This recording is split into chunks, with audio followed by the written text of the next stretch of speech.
Hello student, now start the remaining exercise 1.3. Question number 4.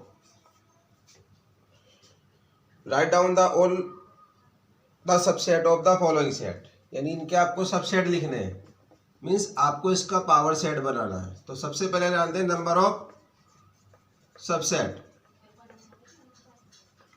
ये होता है आपका 2 की पावर n।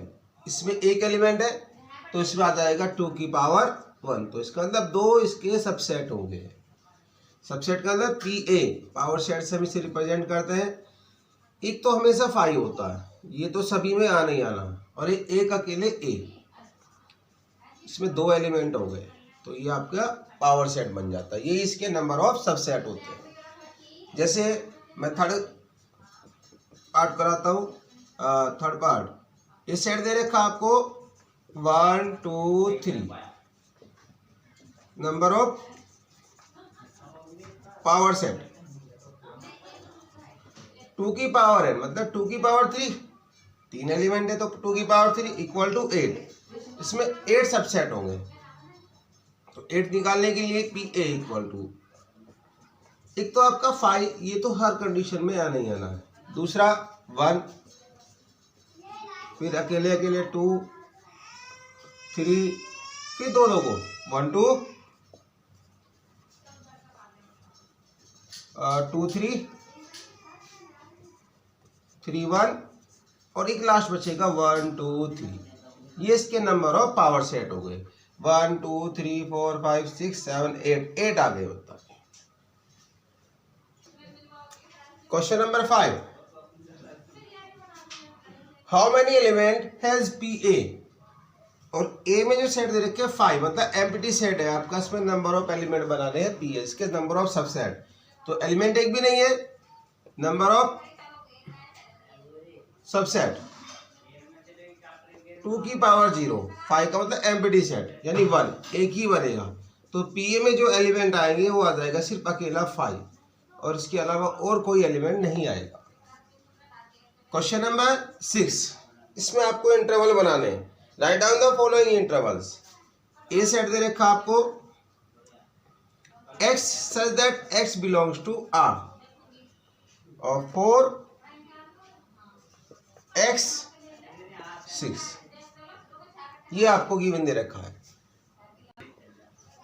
देखिए इससे पता चलता है ये लेफ्ट हैंड ओपन इंटरवल है या फिर राइट हैंड क्लोज इंटरवल है। तो इसके लिए बताता है, ये वाला तो ब्रैकेट ये वाला लगेगा -4, और ये 6 है, ये ऐसे क्लोज, ये इसका इंटरवल बनाना है। ऐसे इसके आपके फोर्थ पार्ट है, चारों ऐसे ही करने हैं।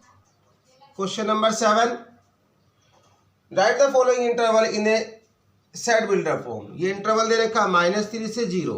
अब ये इसका अपोजिट क्वेश्चन है। जैसे आपको ये दे रखा तो ये बनाना, ये दिया तो ये, अब ये दिया तो ये बनाना आपको।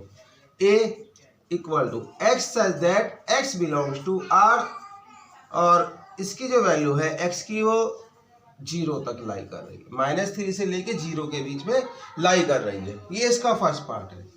ऐसे एक सेकंड पार्ट देखो, इंटरवल दिया हुआ आपको 6 और 12। अगर हम इसे इस फॉर्म में लिखते हैं तो A x such that x belongs to R, और इसकी वैल्यू 12 तक।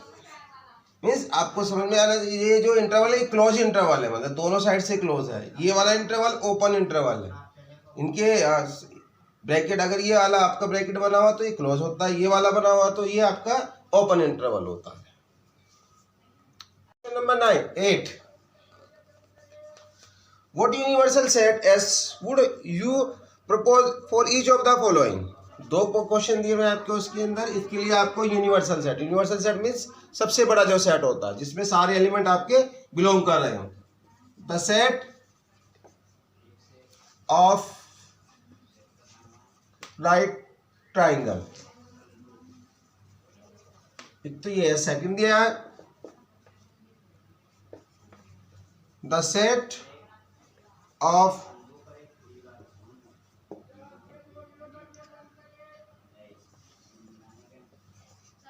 आइसोसेलेस ट्राइंगल्स, मतलब दोनों ही ट्राइंगल है। तो अगर हम यूनिवर्सल सेट बनाते हैं U इक्वल टू, तो सेट ऑफ ट्राइंगल आ जाएगा, सेट ऑफ ट्राइंगल। ये सेट ऑफ ट्राइंगल बन जाएगा, क्योंकि ये भी ट्राइंगल है और ये भी ट्राइंगल है, तो सेट ऑफ ट्राइंगल यूनिवर्सल तो सारे ट्राइंगल है, ये यूनिवर्सल कहलाता है। Question number 9, A set equal to, आपको सिर्फ इसमें पता करना है कि कौन सा इन सब के लिए यूनिवर्सल है, और B equal to 2 4 6, C equal to 0 2 4 6 8, ये 3 सेट दे रखे, इनके लिए आपको universal set, universal set means जिसमें तीनों के तीनों आपके बिलोंग कर रहे हो। जैसे इसमें थर्ड पार्ट दिया हुआ यूनिवर्सल, इसका थर्ड होगा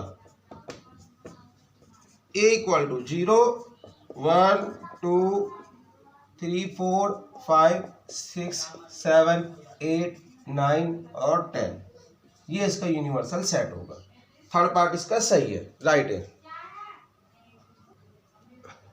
नेक्स्ट टॉपिक, इसमें ऑपरेशन ऑफ सेट।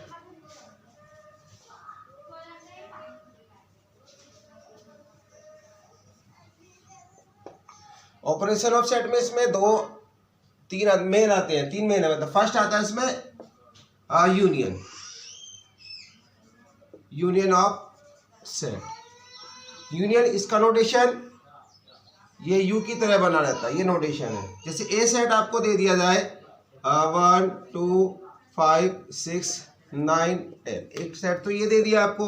एक बी सेट आपको दे दिया गया 2 3 5 7 9 8, इस तरह से सेट दे दिया गया आपके दो, ए और बी। अगर आपको A union B find out करना है, A union B the union निकालना है, तो आपको एक एलिमेंट को एक बार जरूर लिखना पड़ेगा। अगर दोनों में है उसे भी एक बार, इसमें है उसे भी एक बार, जैसे ये 3 इसमें है, ये भी 5 दोनों में है तो उसे भी एक बार लिखना पड़ेगा। 6 अकेला है उसे भी, 7 8 अकेला है वो भी, फिर 9 और 10, ये आपका यूनियन हो जाता है। सेकेंड आता है इंटरसेक्शन।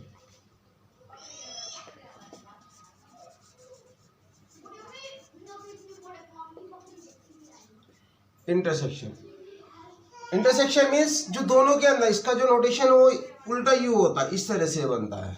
तो ए इंटरसेक्शन बी अगर हमें निकालना है तो जो दोनों के अंदर कॉमन वैल्यू है, जैसे 2 और 2, दोनों में 5 और 5, ऐसे 9 और 9, जो दोनों के अंदर कॉमन वैल्यू है वो आपका इंटरसेक्शन होता है, 5 और 9। इसके बाद में थर्ड आता है सब्ट्रैक्शन।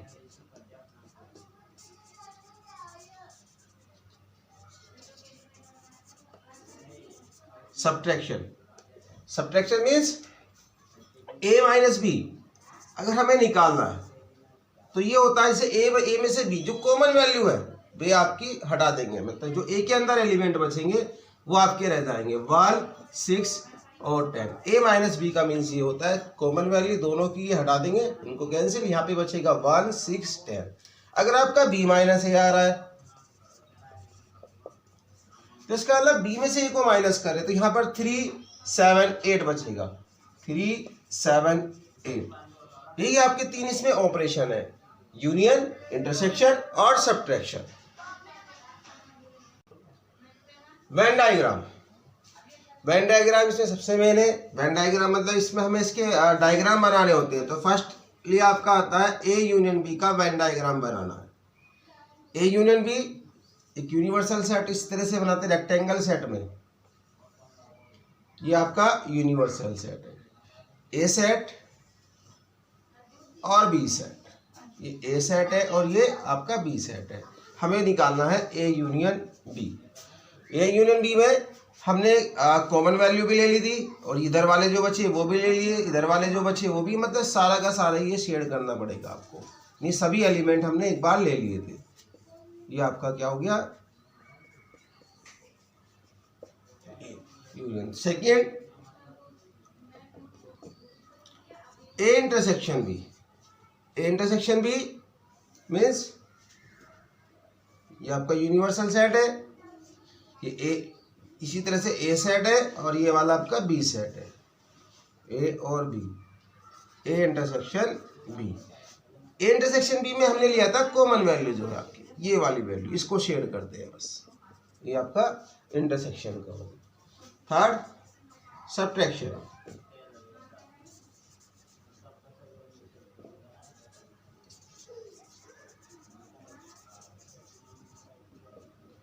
सब्ट्रैक्शन में यूनिवर्सल सेट, ए सेट और बी सेट, ए माइनस बी हमें निकालना है। तो हमने क्या किया, ए माइनस बी का मतलब जो सिर्फ ए में बचे एलिमेंट वो आपको शेड करना है। ये वाले एलिमेंट ए माइनस बी होते हैं। अगर बी माइनस ए होता है तो इधर वाले को शेड करते हैं, इधर वाले को हम इसमें छोड़ देते हैं।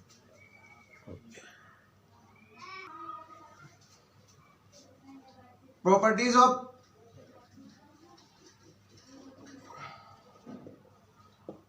यूनियन की प्रॉपर्टी जो इसमें यूज होती है, मतलब सबसे पहले आता है A union B first equal to होता है बी यूनियन ए के इक्वल होता है। ऐसे ही आपका A union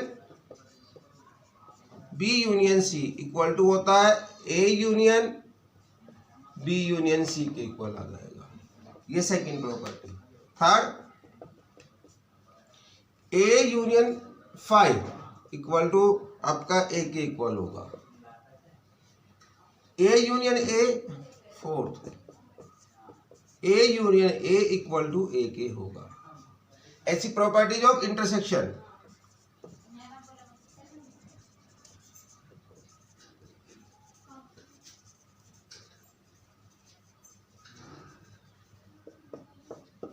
intersection A intersection B first same बिल्कुल, A intersection B equal to B intersection A होता है।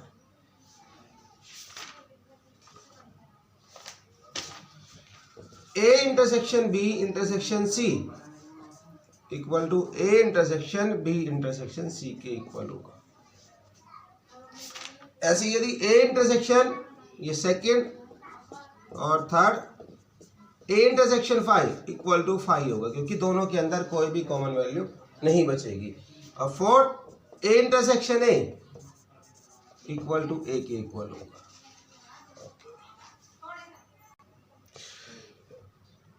Thank you.